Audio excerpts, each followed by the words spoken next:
I'm just. The only thing is the wind on the mic. I'm just wondering about that. Oh. Drive safely, obey traffic rules. Watching the screen while vehicle is in motion can cause a serious accident. You don't fucking say. Make selections only if stopped. Some map data may be incorrect. Read safety instruction. Bang! Oh shit, sorry.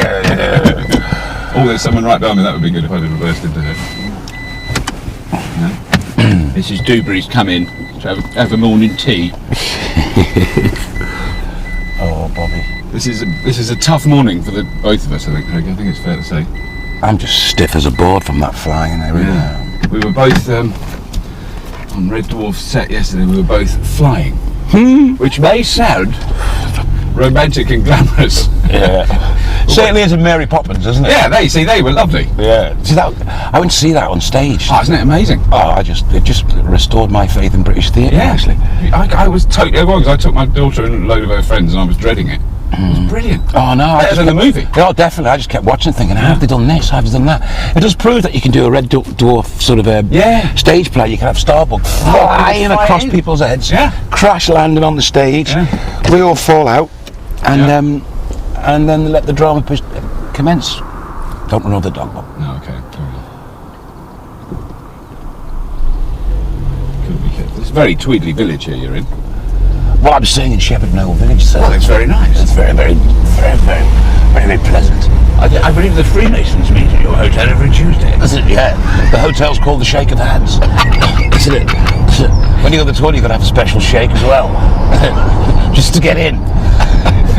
We were thinking on Red Dwarf that we should have a special room, right, that is hidden away, that we didn't know existed, which was like the Masons' quarters, right? And instead of a door handle, there was just a hand on the door like that, and you got to shake it specially like that open to get in.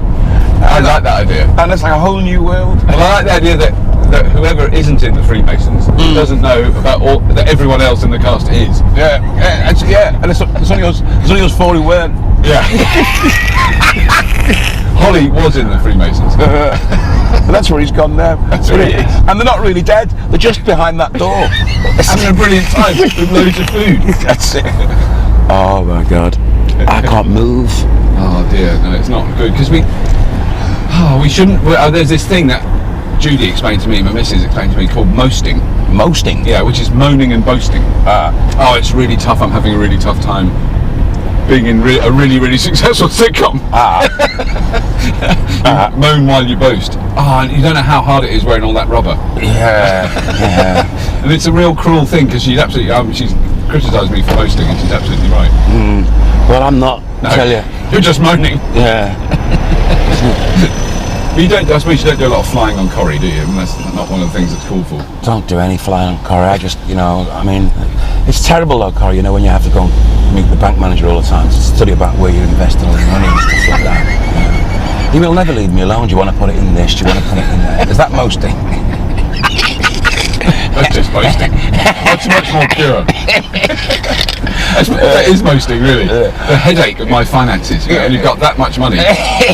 You can put your back out shoveling it. Oh, I'll tell you.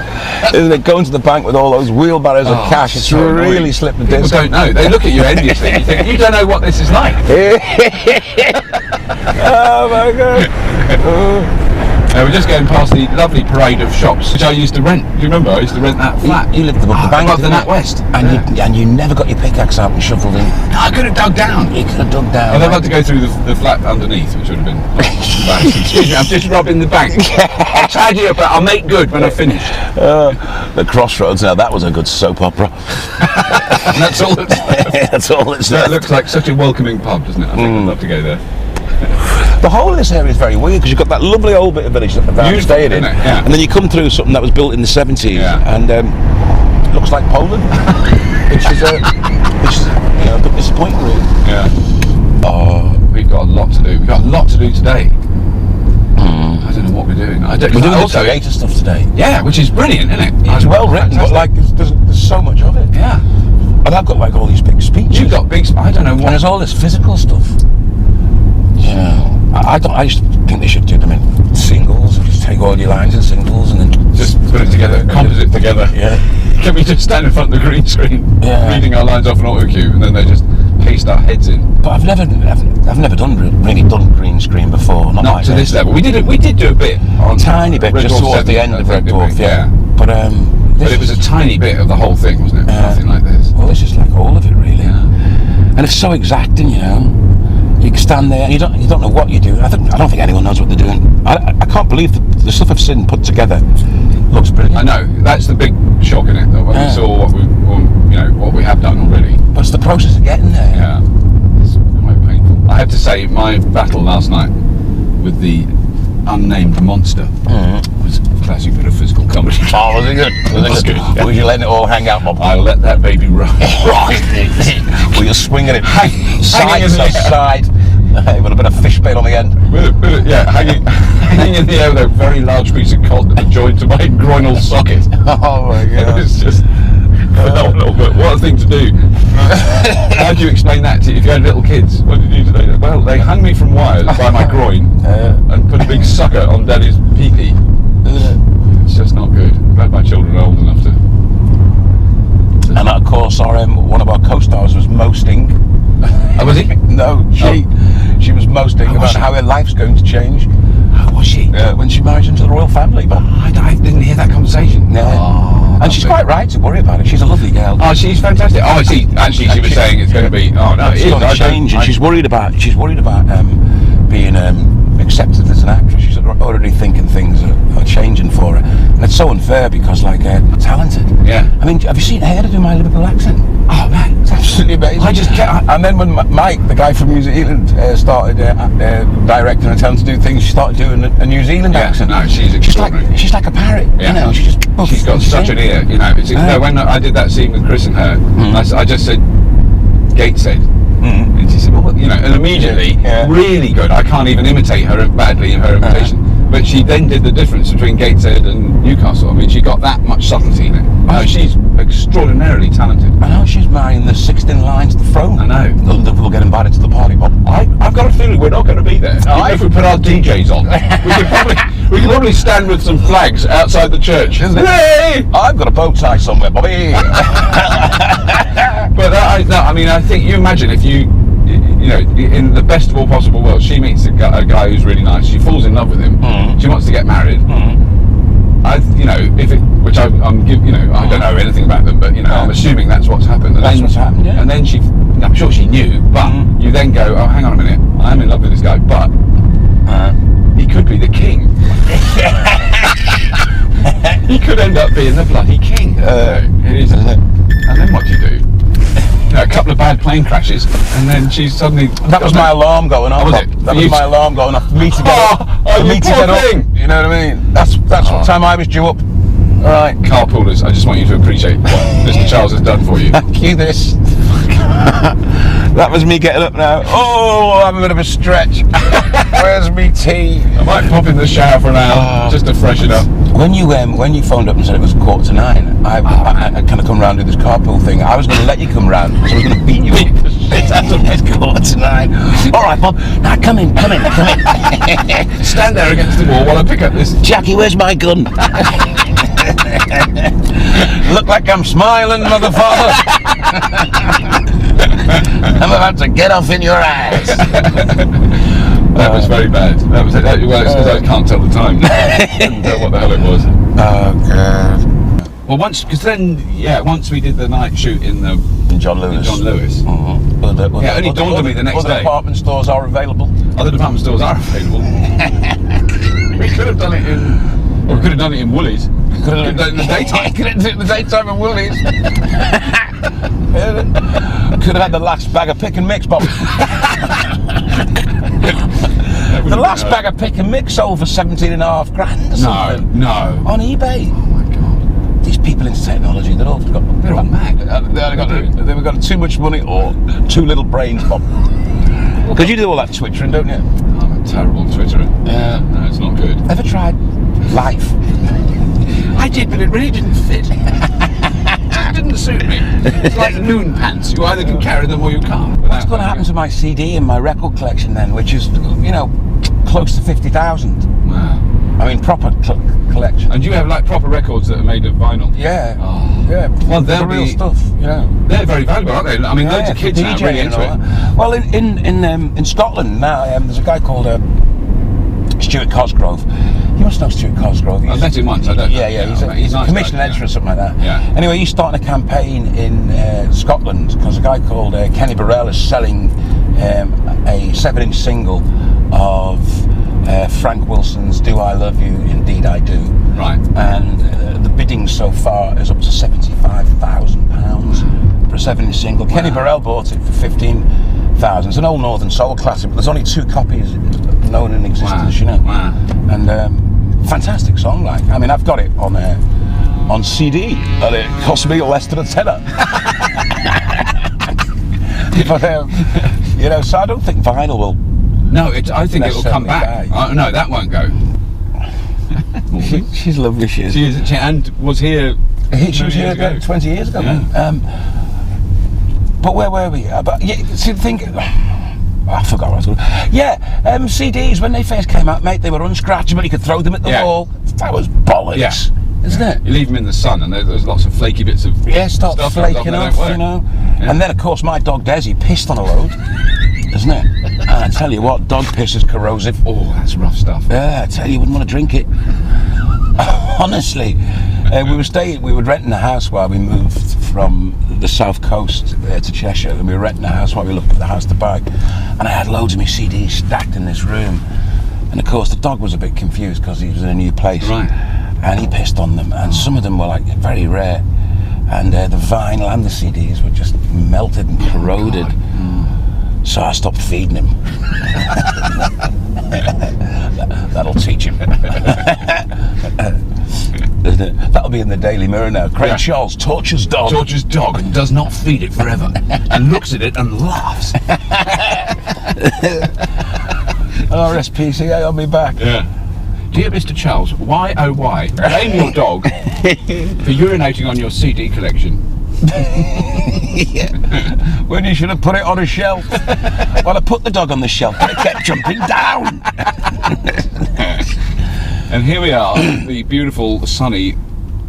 Hey, I've got my name. How come I haven't got one of them? Yeah, you should have one. You should be complaining. No, I should have one and not have a car. Not have a car. Right. So I could just put a little deck chair in it. But you know, I came here the first morning that was there. I turned up. I was first here. There was not one car parked all the way down there. Not one, except here in my space with my name on. That was the only car was parked here. I went. That sums up the Red Dwarf experience.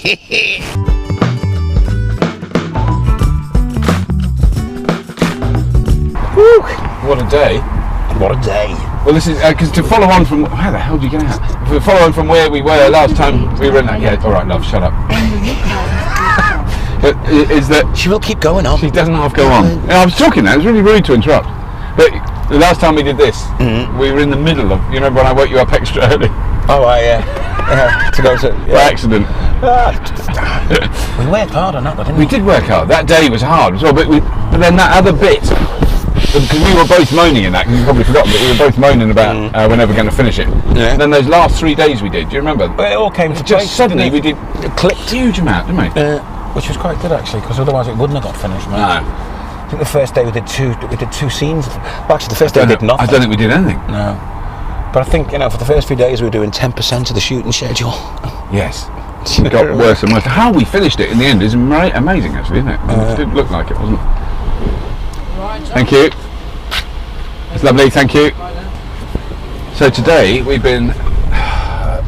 What's it called? A memorabilia convention. A memorabilia, is it a convention? I suppose it is, isn't it? Yeah, kind of that, isn't it? It's a memorabilia event.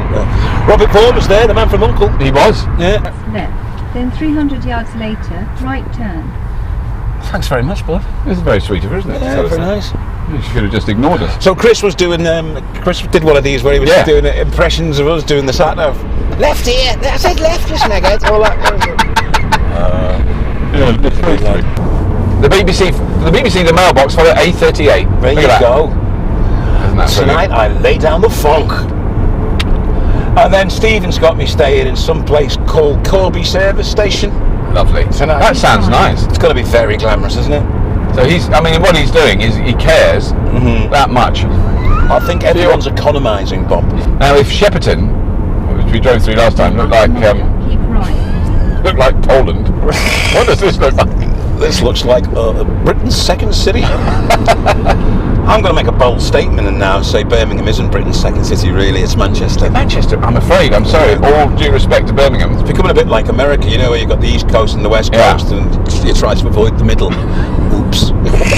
Not all of us. Some of us love the middle.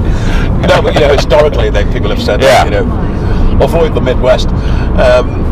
Which I've had some good times in the Midwest. I mean, the thing is, it's bollocks, isn't it? It is bollocks. But it's a bit like that now with you've got the Northwest and the Southeast. Yeah. You know. No, Manchester's really... I mean Leeds, actually. Leeds is a great town. Leeds is amazing, isn't it? Yeah. So I remember touring in Leeds in the sort of late 70s, early 80s. It's not a... Hello? You're guessing it, right? I'm alright, mate. I'm heading your way. I'm in the middle. I'm following me sat-nav. We're 4 minutes away and we've got 3 minutes to get there. We're 4 minutes away, it says on the sat-nav. Alright, see you later. Bye. We're going That's into me. My friend and producer of the producer. Yeah. Right. When I say producer, he just does as he's told. He's a nice lad. I call him one Asian under a groove. And I'm the chocolate love monkey. Isn't it? Imagine if Chris Moyle said that. Chris Moyles. I gave Chris Moyles a guided tour of Coronation Street. I was really, really nice to him. I took about 3 hours out of my time to walking around, maybe to hit the brakes, mate. There we go. Could get rear-ended. I don't know you like that. But I took him out and I said, I was really nice. You know, gave him a guided tour, and then it was on his breakfast show, and they were asking about actors, and he turned around and they said he's talking about Liverpool actors, and someone said Craig Charles, and he went, I said actor. I just thought, nice. I'm not wounded by it. No. I'm never going to forget it. 100 yards later, U-turn at the roundabout. Oh, for pity's sake. Oh, look. There it is. Hi, the mailbox. Yeah, We found it. Hey, at 8. Alrighty. So this is the new BBC, isn't it? Yeah, because Pebble Mill. I know. I went to Pebble Mill. Well, I did Pebble Mill at 1 and all that. Yeah, me all too. the poems on Did Pebble you? Mill at 1. I used to do it all the time. I met Princess Anne at Pebble Mill at 1. I met Frank Muir doing Pebble Mill at 1. Did you? Frank? Yeah. He was lovely. I had lunch with Great. him. He was such a nice Give bloke. us a clue. Not give us a clue. Well, was it Give us a clue? Muir and what did they do? All sorts of stuff, and they were very funny. No, but with Robert Robertson, what was that one Oh called? yeah. Call my bluff. Call my bluff. He was great on that. Yeah. Everyone's a fruit and nut cake. Oh, that's right. Yeah. And the other guy, Patrick. They had two guys with speech impediments. Yeah, and the guy Patrick with his eyes too close together. Yeah, he and was the bald head. He was such and the terrible stammer. Yeah. I think I used to love that show. They did a new version of it with Sandy Toxvit and Alan Corran, which wasn't as good. Was it not quite? I did a few of them, but it wasn't as good simply because they weren't Frank Muir and the other guy. Is it here? Yes, Yeah, good. this is it, mate. I just had a sudden fear that it wouldn't be that. Here we go. The mailbox. That's the BBC mailbox. in Birmingham. 50 Look, and there's the Malmaison Hotel, which you could have stayed in, but no. Where's the BBC in Birmingham then? Well, isn't? It just says mailbox here. Well, it must be in that building somewhere. Yeah. 1 second. Let me stop on these double yellow lines. Yeah, 1 second. I might pull over there, taxi rank. Yeah. Just to be, because I might pull over here. Yeah, just pull up here, mate. It's got to be somewhere near Yeah. here. The Malmaison's a lovely hotel chain. Shame you couldn't stay there. No, I've got a service station in Corby. He's not answering his phone now. I'll go in there and find him, mate. All right, mate. I've got you here. Look, 1 minute late. That was fine, mate. That was fine.